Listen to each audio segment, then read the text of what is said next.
Everyone, स्वागत है आप सभी का स्टडी राइज यूट्यूब चैनल पर। तो जैसा कि आप सभी जानते हैं, हमारी यूपी टीजीटी पीजीटी राजनीति शास्त्र की क्लासेस चल रही हैं। ये है प्रैक्टिस सेट नंबर 13। जिसने 12 नहीं देखे हैं तो आप प्लेलिस्ट में जाकर देख सकते हैं, ठीक है। और जो चैनल पर पहली बार आए हैं तो चैनल को ज़रूर सब्सक्राइब करें और बेल आइकन को भी प्रेस कर लें, जिससे कि वीडियो की नोटिफिकेशन आपके पास सबसे पहले पहुंच जाए।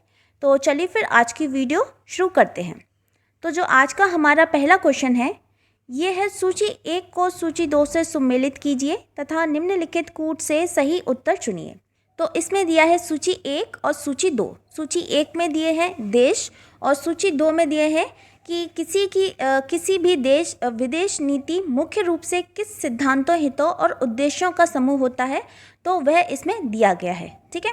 तो अगर हम अपने भारत की बात करते हैं तो भारत अपने विदेश नीति में मित्रता एवं शांतिपूर्ण सह अस्तित्व पर बल देता है, जबकि संयुक्त राज्य अमेरिका यह साम्यवाद का अवरोध पर बल देगा, ठीक है। और सोवियत रूस यह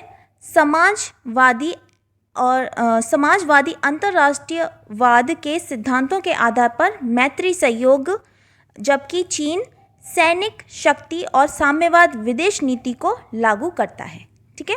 तो अगर इसका आंसर देखा जाए तो ये हो जाएगा ऑप्शन नंबर 3, ठीक है। सही आंसर है इसमें ऑप्शन नंबर 3। नेक्स्ट क्वेश्चन की ओर बढ़ते हैं। यह है क्वेश्चन नंबर 2। सूची 1 को सूची 2 से सुमेलित कीजिए तथा निम्नलिखित कूट से सही उत्तर चुनिए।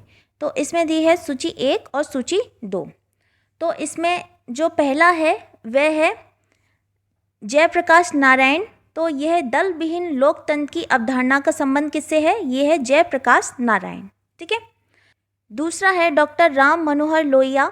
तो इन्होंने चौखंबा राज्य की व्यवस्था का प्रतिपादन किया है। चौखंबा राज्य की व्यवस्था का प्रतिपादन किया है, ठीक है। फिर है तीसरा जवाहरलाल नेहरू। तो इनका कहना है कि हिंदुस्तान मेरे खून में समाया हुआ है। और चौथा है ये है J.S.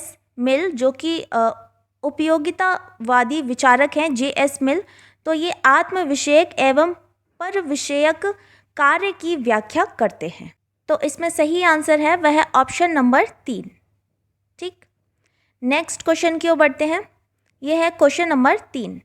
मूने के अनुसार स्टाफ कार्य के 3 पक्ष कौन कौन से हैं?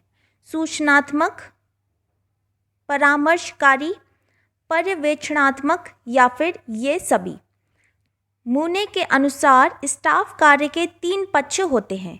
पहला होता है सूचनात्मक, दूसरा होता है परामर्शकारी और तीसरा होता है पर्यवेक्षणात्मक। तो इसमें सही आंसर कौन सा हो जाएगा? ऑप्शन नंबर 4, ये सभी। नेक्स्ट क्वेश्चन की ओर बढ़ते हैं। यह है क्वेश्चन नंबर 4। लॉर्ड सभा जब ब्रिटेन के सर्वोच्च न्यायालय के रूप में कार्य करती है तो उस समय हाउस ऑफ लॉर्ड्स में कितने सदस्य कार्यवाही में भाग लेते हैं? सभी सदस्य, सिर्फ वंशानुगत पीयर, सिर्फ कानूनी सदस्य या फिर सिर्फ आध्यात्मिक पीयर? तो इसमें जो सही आंसर है वह है ऑप्शन नंबर 3, सिर्फ कानूनी सदस्य, ठीक है। ब्रिटेन में सर्वोच्च न्यायालय कोई भिन्न संस्था नहीं है, बल्कि 1876 के अधिनियम के तहत लॉर्ड सभा अपने कानूनी सदस्यों के साथ न्यायिक क्षेत्र में उच्च स्थान प्राप्त करती है। इस रूप में लॉर्ड सभा द्वारा किए गए निर्णय अंतिम व अपरिवर्तनीय होते हैं। तो सही आंसर हो जाएगा इसमें ऑप्शन नंबर 3। नेक्स्ट क्वेश्चन की ओर बढ़ते हैं। यह है क्वेश्चन नंबर 5। स्वतंत्रता, समानता और विश्व बंधुत्व नारा है, ये किसने नारा दिया? ऑप्शन है इसमें अमेरिकी स्वतंत्रता के घोषणा पत्र का, आयरलैंड के संविधान की उद्देशिका का, संयुक्त राष्ट्र संघ के मानव अधिकार घोषणा पत्र का या फिर 1789 ईस्वी की फ्रांसीसी क्रांति के घोषणा पत्र का। तो ये है स्वतंत्रता, समानता और विश्व बंधुत्व। ये नारा कब लगाया गया? तो ये लगाया गया था 1789 ईस्वी की फ्रांसीसी क्रांति के घोषणा पत्र के बाद ये नारा लगाया गया, ठीक है। तो इसमें सही आंसर है ऑप्शन नंबर 4। नेक्स्ट क्वेश्चन है क्वेश्चन नंबर 6। जॉन लॉक और रूसो के सामाजिक संविदा सिद्धांत के संबंध में क्या सही है? लॉक का समझौता पूर्णतः स्वतंत्र समझौता है, जबकि रूसो की संविदा आबद्ध संविदा है। ठीक है, ये सही दिया है। लॉक समुदाय को नगण्य शक्तियां प्रदान करता है, जबकि रूसो की संविदा में व्यक्ति का समुदाय में पूर्ण समर्पण हो जाता है। ये भी सही है। लॉक की संविदा में व्यक्तियों के अधिकार सुरक्षित हो जाते हैं, जबकि रूसो की संविदा में व्यक्ति के अधिकार ये हो जाते हैं अवसान। तो ये भी सही है। ठीक है, तो इसमें जो सही आंसर है वह है ऑप्शन नंबर 4, उपयुक्त सभी। नेक्स्ट क्वेश्चन की ओर बढ़ते हैं। क्वेश्चन नंबर 7, नव उपनिवेशवाद के संबंध में क्या सही है? नव उपनिवेशवाद प्रभाव क्षेत्र का साम्राज्य है एवं यह आधुनिक साम्राज्यवाद है। नव उपनिवेशवाद में एक शक्तिशाली राष्ट्र से और अपेक्षाकृत एक कम शक्तिशाली राष्ट्र का संबंध एक आर्थिक उपनिवेश अथवा उपग्रह का होता है। इसमें बहुराष्ट्रीय कंपनियों द्वारा खनिज संपदा एवं उपभोक्ता व्यापार पर नियंत्रण आदि साधनों का प्रयोग किया जाता है। तो ये तीनों ही इसमें सही हैं नव उपनिवेशवाद के बारे में। तो इसमें सही आंसर है ऑप्शन नंबर 4, उपयुक्त सभी। ठीक है, नेक्स्ट क्वेश्चन की बढ़ते हैं। यह है क्वेश्चन नंबर 8, औपचारिक प्रशिक्षण को निम्न वर्गों में से किसमें विभाजित किया जा सकता है? प्रवेश पूर्व प्रशिक्षण, अभिनवकरण प्रशिक्षण, सेवाकालीन प्रशिक्षण या फिर ये सभी।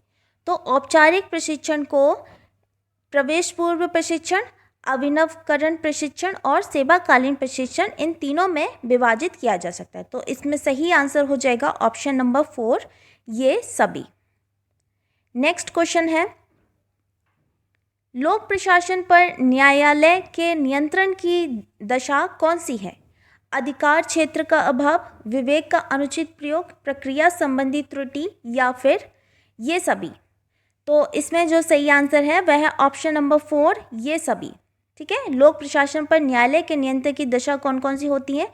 तो अधिकार क्षेत्र का अभाव होता है, विवेक का अनुचित प्रयोग होता है और प्रक्रिया संबंधी त्रुटि भी होती है। तो सही आंसर हो जाएगा ऑप्शन नंबर 4। अगले क्वेश्चन की ओर बढ़ते हैं। यह है क्वेश्चन नंबर 10, ब्रिटिश युग में कौन सा प्रशासनिक सुधार आयोग नहीं बना? एचेसिन आयोग, ली आयोग, माउंटबेटन आयोग या इस्लिंगटन आयोग। तो ब्रिटिश युग में कौन सा प्रशासनिक सुधार आयोग नहीं बना? तो यह है माउंटबेटन आयोग। ठीक है, माउंटबेटन आयोग। माउंटबेटन ये योजना जो 1947 में भारत विभाजन के लिए बनाई गई थी। ठीक है, प्रशासनिक सुधार ये आयोग नहीं है। तो सही आंसर है इसमें ऑप्शन नंबर 3। नेक्स्ट क्वेश्चन की ओर बढ़ते हैं। यह है question number 11, doctor Ram Manohar Lohia ने समाजवादी दल की स्थापना की थी 1955 में, 1948 में, 1952 में या फिर 1951 में। तो इसमें जो सही आंसर हो जाएगा वह हो जाएगा ऑप्शन नंबर 1, 1955 में। डॉक्टर राम मनोहर लोहिया ने समाजवादी दल की स्थापना कब की थी?